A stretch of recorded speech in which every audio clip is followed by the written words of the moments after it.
Ambassador Krill adjusted his translucent purple appendages nervously as he watched the holographic display flicker to life. The Grand Council chamber of the Galactic Federation buzzed with anxious chatter from representatives of 47 species, all gathered for what was supposed to be the most important peace negotiation in galactic history. "They're late," grumbled Commander Vex, his insectoid mandibles clicking with irritation. "Typical humans. No respect for proper protocol." Krill's three eyes rolled in perfect synchronization. "Perhaps they're busy inventing another ridiculous weapon that violates 17 laws of physics, Vex. You know how creative they get when they're bored." The massive chamber doors hissed open, and in walked the human delegation. At the front strode Captain Maya Torres, her uniform crisp despite having traveled across 3-star systems. Behind her followed Dr. Vincent Park, their chief negotiator, and General Patricia Kane, whose reputation for tactical brilliance was matched only by her legendary stubbornness. "Ah, the humans have finally graced us with their presence," announced High Chancellor Zorth, his reptilian voice dripping with barely concealed disdain. "Perhaps now we can begin discussing the terms of your surrender." Captain Torres stopped mid-stride, her eyebrows shooting up so high they nearly disappeared into her hairline. "I'm sorry, did you just say surrender? Because I could have sworn we were here for peace talks, not a comedy show." A ripple of nervous laughter echoed through the assembled delegates. The Noxian representative, Ambassador Quinn, leaned forward with interest. His species had been watching this conflict with growing fascination, particularly after humans had somehow managed to turn their mining equipment into weapons of mass destruction. "Let's not play games, Captain Torres," Chancellor Zorth continued, his forked tongue flicking out to taste the air. "Your species has caused considerable, shall we say, inconvenience to our established order. The destruction of the hegemony fleet at Proxima Station was quite impressive, but ultimately meaningless. You are outnumbered 1,000 to 1. Dr. Park stepped forward, clearing his throat politely. "Actually, Chancellor, our latest count puts it closer to 1,200 to 1. But who's keeping track of such trivial details, right?" The sarcasm in his voice was so thick you could have used it to fuel a starship. Several alien delegates shifted uncomfortably in their specialized seating arrangements. Commander Vex's wings buzzed aggressively. "This is exactly the kind of attitude that started this conflict. Humans refuse to acknowledge their proper place in the galactic hierarchy." General Kane finally spoke, her voice carrying the kind of calm authority that made seasoned warriors nervous. "And what place would that be, exactly? Somewhere between your cleaning staff and your pet food." The chamber erupted in shocked gasps and angry chittering. Ambassador Krill found himself oddly impressed by the human general's ability to insult 47 species simultaneously with such elegant efficiency. "Enough," roared Chancellor Zorth, his massive frame rising to its full intimidating height. "We did not gather here to exchange petty insults. The terms are simple. Humanity will surrender all military assets, submit to Federation oversight, and relocate to designated reservation worlds. In return, we will allow your species to continue existing." Captain Torres looked around the chamber, taking in the expectant faces of various alien species. Some looked smug, others appeared genuinely curious about how the humans would respond. A few seemed almost sympathetic. "Well," she said finally, her voice carrying across the silent chamber, "that's certainly an interesting proposal. Vincent, what do you think?" Dr. Park consulted his tablet with exaggerated seriousness. "From a legal standpoint, Captain, I'd have to classify this as what we call in the business a spectacularly terrible deal. The kind that makes used hover car salesmen weep with envy." "And from a military perspective, General?" Torres asked, turning to Kane. The general's smile was the kind that made enemy commanders update their wills. "I'd say it's about as appealing as a vacation in a black hole, Captain." "Well, I'm mad. Yeah, kona bejis. Outlaw cow." Less gravity, same inevitable outcome. Chancellor Zorth's scales began changing color, cycling through various shades of angry crimson. "This is not a negotiation. These are terms. Accept them, or face the consequences." Torres nodded thoughtfully, then reached into her jacket and pulled out a small device. She pressed a button, and suddenly every holographic display in the chamber lit up with tactical readouts, star charts, and what appeared to be real-time footage from various Federation military installations. "You know, Chancellor," she said conversationally, "before we came here, we did a little reconnaissance. Hope you don't mind. We're naturally curious about our neighbors." The images showed human ships appearing throughout Federation space, not attacking, just present, watching, waiting. Commander Vex's compound eyes widened as he processed the implications. Impossible. Our sensors would have detected such a massive deployment, would they? Dr. Park asked innocently. That's assuming you understand our technology, of course. NAV, which, based on your previous tactical decisions, seems rather optimistic. Ambassador Quinn leaned forward, his scaled features showing genuine admiration. How many ships? Does it matter? General Kane replied. The real question is, how many of your installations can you afford to lose? The chamber fell into stunned silence as the various delegates absorbed what they were seeing. The humans hadn't just come to negotiate, they'd come prepared for every possible outcome. Chancellor Zorth's voice cracked slightly. "Dan, this is an act of war." Captain Torres laughed, a sound that somehow managed to be both amused and slightly terrifying. That war? Oh, Chancellor, we haven't even started talking about war yet. This is just us saying hello.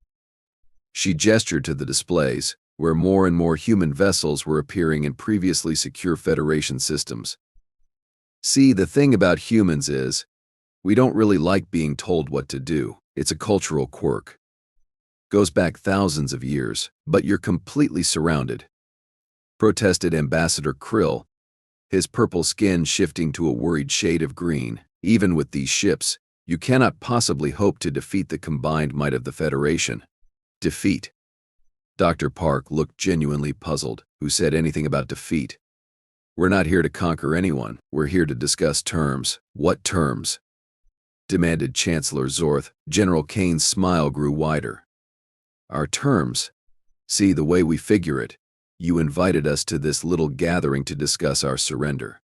But we've got a counterproposal.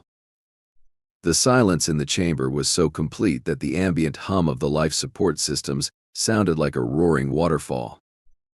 The Federation will recognize human sovereignty over all currently occupied human systems, Torres began, her voice carrying the authority of someone who held all the cards. All Federation military assets will withdraw from human space immediately. Trade relations will be established on equal terms, with no preferential treatment for Federation members. She paused, letting the implications sink in. Oh, and one more thing. The Federation will formally apologize for this rather insulting attempt at intimidation.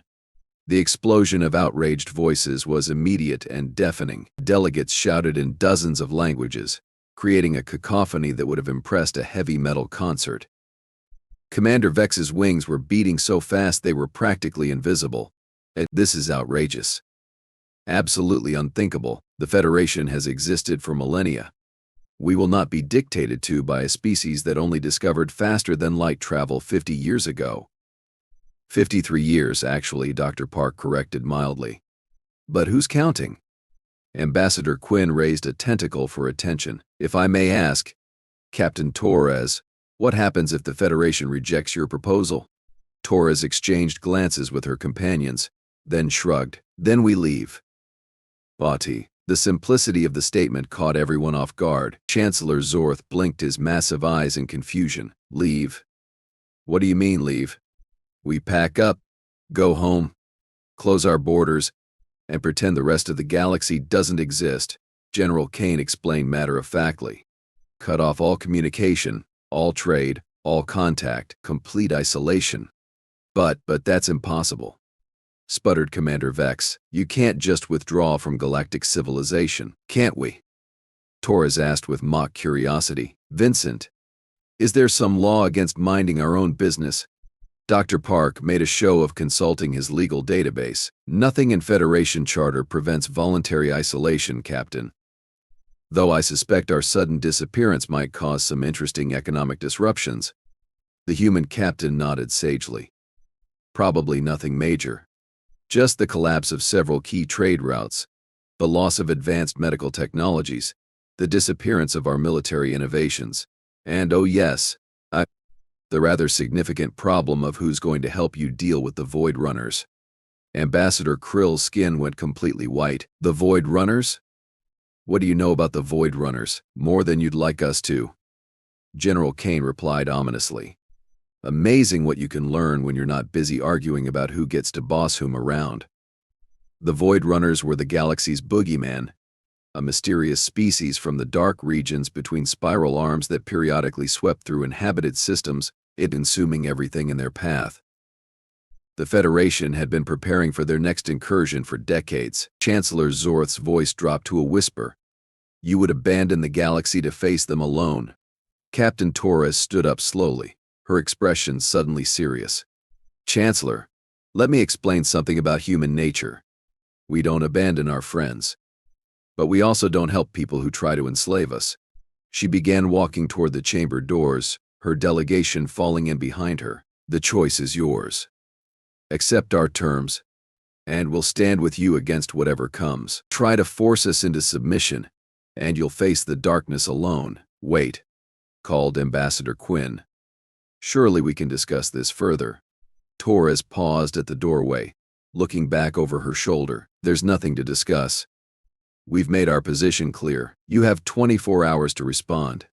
"And if we need more time?" asked Chancellor Zorth. His earlier arrogance completely evaporated. Dr. Park checked his chronometer with theatrical precision. "Then I suggest you learn to make faster decisions. The universe won't wait for committee approval." As the human delegation reached the exit, Commander Vex made one last desperate attempt. "This is madness. You're throwing away the chance to be part of something greater than yourselves." Captain Torres stopped, turned around, and smiled. It wasn't a pleasant smile. "Commander, we've been part of something greater than ourselves for our entire history. It's called humanity. And unlike your Federation, we didn't need to conquer anyone to build it." The doors hissed shut behind them, leaving the Grand Council chamber in stunned silence. Ambassador Krill was the first to find his voice. "Well, that could have gone better." Chancellor Zorth slumped back into his ceremonial chair, looking like he'd aged several decades in the past hour. "Contact Fleet Command. I want a full tactical assessment of human capabilities and find out everything we can about their claims regarding the Void Runners." "What about their ultimatum?" asked Commander Vex, his earlier confidence nowhere to be found. The Chancellor closed his eyes wearily. 24 hours, Vex. 24 hours to decide the fate of galactic civilization." As the various delegates began filing out of the chamber, each lost in their own worried thoughts, none of them noticed the small device Captain Torres had left behind. It sat innocuously on the speaker's podium, its tiny red light blinking steadily. The humans, it seemed, were still listening. And in the depths of space, beyond the reach of Federation sensors, something vast and hungry stirred in the darkness between stars. The Void Runners had been patient, but their patience was wearing thin. The galaxy was about to learn that sometimes the most dangerous enemies are the ones you try to make into friends. 18 hours had passed since the humans dropped their bombshell and walked out. One ways. The Grand Council chamber looked like a war room now, with holographic displays showing fleet positions, resource calculations, and increasingly desperate tactical scenarios. Ambassador Krill hadn't slept. His purple skin had turned a sickly gray color as he pored over intelligence reports about human military capabilities. "This is insane," he muttered for the 100th time. "They're bluffing. They have to be bluffing, are they?" asked Ambassador Quinn, his scaled features showing exhaustion. "Look at these numbers, Krill. Somehow they've managed to position vessels near every major Federation facility without triggering a single alarm. That's not luck. That's planning." Commander Vex was pacing frantically, his wings creating a constant, annoying buzz. "The Hegemony Admiral wants to launch a preemptive strike. He says we can't let this precedent stand." "The Hegemony Admiral is an idiot," Chancellor Zorth replied wearily. He's the same genius who lost an entire battle fleet to human mining equipment. I'm not taking military advice from someone who got outsmarted by a construction crew. The chamber doors opened with a soft hiss, and Defense Minister Rack entered, his 4 arms carrying multiple data tablets. His expression was grim. Chancellor, we have a problem, a very big problem. Bigger than the humans holding the entire Federation hostage? Krill asked sarcastically. Much bigger. Rack activated a holographic display showing the outer rim of the galaxy. Long-range sensors have detected massive energy signatures moving toward inhabited space. The Void Runners are coming, and they're coming fast. The silence that followed was deafening. Every species in the Federation had heard the stories, the legends of entire star systems consumed by creatures from the dark between galaxies. But they'd always been theoretical threats, distant nightmares that might arrive someday. How long do we have? Chancellor Zorth asked, his voice barely above a whisper. Based on current trajectory and speed, approximately 6 months before they reach the outer colonies. Maybe less if they accelerate. Commander Vex stopped pacing. 6 months? That's impossible. The last incursion was over 2,000 years ago. Tell that to the refugees streaming in from the Andromeda mining stations, Rack replied grimly. 3 entire colonies, gone without a trace, no distress signals, no wreckage, nothing. Just empty space where thriving worlds used to be. Ambassador Quinn's tentacles were writhing with anxiety.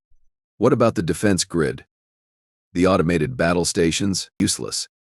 The Void Runners don't fight like conventional enemies. They don't use ships or weapons we understand. They just consume everything. Energy matter. Even the space between atoms gets twisted into something else. Chancellor Zorth closed his massive eyes. 9. How do the humans know about this? Their intelligence networks only detected the incursion 12 hours ago. That's what I'd like to know, said a familiar voice from the chamber entrance. Everyone turned to see Captain Torres standing in the doorway, flanked by Dr. Park and General Kane. They'd somehow entered the most secure facility in Federation space without triggering any alarms. How did you get in here? Demanded Commander Vex, his mandibles clicking with rage. We walked. Torres replied with a shrug. Your security is surprisingly relaxed for people who are supposedly at war with us. Dr. Park consulted his tablet with exaggerated interest. Fascinating architectural choices, by the way. Very imposing. Though I have to question the structural integrity of those decorative spires. Seems like a waste of good materials. You're not supposed to be here. Vex buzzed angrily. The negotiations are over. Are they? General Kane asked mildly, because from where I'm standing, it looks like you folks are having a bit of a crisis, and we're nothing if not helpful neighbors. Chancellor Zorth studied the human delegation with new eyes. You knew about the Void Runners before you came here. Torres nodded. We've been tracking them for months. Amazing what you can see when you're not busy arguing about who gets to wear the biggest crown. Then why didn't you warn us? Ambassador Krill demanded. We tried. Dr. Park replied dryly. Remember all those communications you've been ignoring? The ones you classified as human propaganda? About half of those were attempts to share intelligence about external threats. The implications hit the assembled delegates like a physical blow.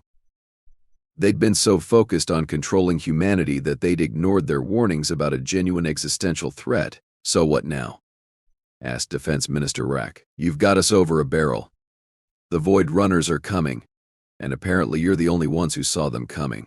General Kane stepped forward, her expression serious. Now we tell you what we should have told you months ago. The Void Runners aren't just mindless consumers. They're intelligent, organized, and they've been studying us. She activated a portable holographic projector, showing detailed scans of the approaching entities. They probe defenses, analyze responses, learn from each encounter. They're not just hungry, they're smart. How smart? Chancellor Zorth asked, though he clearly didn't want to know the answer. Smart enough to realize that a divided galaxy is easier to consume than a united one. Torres replied, which is why they've been manipulating galactic politics for decades. The chamber erupted in shocked exclamations. Ambassador Quinn's tentacles were practically knotted with anxiety. Manipulating how? Think about it, Dr. Park said, his voice taking on a lecturing tone. When did the Federation become so obsessed with controlling every aspect of member species' lives? When did trade disputes start escalating into military conflicts? When did cooperation become subordination? You're suggesting they've been influencing our decisions? Krill's voice was barely audible. I'm not suggesting anything, Torres replied. I'm telling you. We've been tracking their infiltration for 3 years. Subtle psychological manipulation, carefully placed suggestions, gradual policy changes that divided potential allies. She gestured to the holographic displays. They learned from their last incursion. Direct assault failed because the galaxy united against them. So this time they made sure we'd be too busy fighting each other to mount an effective defense. Commander Vex's wings drooped as the reality sank in. The push for human subjugation, the increasingly aggressive expansion policies, all carefully orchestrated to create maximum division. When the real threat arrived, General Kane confirmed. Congratulations, you've been played by entities that consider you lunch. Chancellor Zorth looked like he'd aged a century in the past few minutes. What do you propose we do about it? First, we stop pretending that one species can dominate 47 others, Torres said bluntly. The Federation either becomes a true alliance of equals, or it becomes food for things that exist in the space between nightmares. And second? Asked Ambassador Quinn. Second, we prepare for the kind of fight the galaxy hasn't seen in 2 millennia. General Kane's expression was grim. The Void Runners are coming whether we're ready or not. The question is whether we face them as fractured enemies or as unified allies. Defense Minister Rack studied the tactical displays with growing horror. Our combined fleets wouldn't stand a chance against something like this. The energy requirements alone. Which is why we need to think differently, Dr. Park interrupted. Conventional warfare won't work against entities that exist partially outside normal space-time. We need to get creative. Creative how? Chancellor Zorth asked. Torres smiled. And for the first time since entering the chamber, it wasn't a predatory expression. Have you ever heard of the Terran concept called thinking outside the box? Over the next several hours, the humans outlined their plan. It was audacious, dangerous, and completely insane by conventional military standards. It was also, the assembled delegates realized with growing amazement, possibly the only thing that might work. You want to turn the entire galaxy into a weapon? Ambassador Krill asked, his skin cycling through several shades of disbelief. Not the galaxy, General Kane corrected. The dark matter infrastructure between star systems. The Void Runners use it to travel, which means they're vulnerable to disruption. The energy requirements would be enormous, protested Commander Vex, which is why we need every species contributing. Torres replied. The hegemony's energy production, the Noxian manufacturing capabilities, the Keth's computational networks, human innovation, and yes, even the Federation's bureaucratic coordination skills. Dr. Park looked up from his calculations. It's actually quite elegant. We turn their own transportation network against them. It's like closing a door in their face, except the door is made of twisted space-time and the face is an interdimensional horror. And if it doesn't work? Asked Defense Minister Rack. Then we all die together instead of being picked off one by one, Torres replied cheerfully. But at least we'll go down swinging. The chamber fell silent as the delegates considered their options. Finally, Chancellor Zorth spoke. What guarantees do we have that humanity won't use this alliance to dominate the galaxy? General Kane laughed, a sound that was surprisingly warm. Chancellor, we've spent the last 50 years trying to avoid getting involved in galactic politics. Trust me. The last thing we want is to be responsible for babysitting 47 different species. We just want to be left alone to build things, explore the universe, and occasionally blow stuff up when it annoys us, Torres added. Pretty much the same as everyone else when you get right down to it. Ambassador Quinn raised a tentacle. I move to accept the human proposal, all of it. Equal alliance, combined defense, and may whatever gods we believe in help us all. The vote was unanimous. For the first time in galactic history, every species in the Federation agreed on something. As the delegates began coordinating the massive undertaking ahead, Torres pulled Chancellor Zorth aside. "That one more thing. That device I left behind yesterday, it's still recording." The Chancellor's scales flushed with embarrassment. "I suspected as much." "Eddie, good. Because the Void Runners have been listening too. They know we're onto them. And they're not going to wait 6 months to attack. How long do we really have?" Torres checked her chronometer. "About 3 weeks, maybe less." Chancellor Zorth stared at her in horror. 3 weeks to coordinate 47 species, retrofit entire fleets, and construct a galaxy-spanning weapon system? Sounds about right. Torres replied with a grin. "Good thing humans work well under pressure." As alarms began sounding throughout the Federation, signaling the greatest mobilization in galactic history, something vast and hungry stirred in the darkness between stars. The Void Runners had been patient, but their patience was at an end. The galaxy was about to learn that sometimes the most dangerous enemies are the ones you don't see coming. But they were also about to learn that when 47 species stop fighting each other and start fighting together, they can accomplish the impossible. Even if it means weaponizing the very fabric of space-time itself. The Great Walkout had ended. The Great Stand was about to begin, and somewhere in the darkness, ancient entities that had consumed galaxies realized they might have finally met their match in a species that considered impossibility just another engineering challenge. The humans were right about one thing. This was going to be interesting,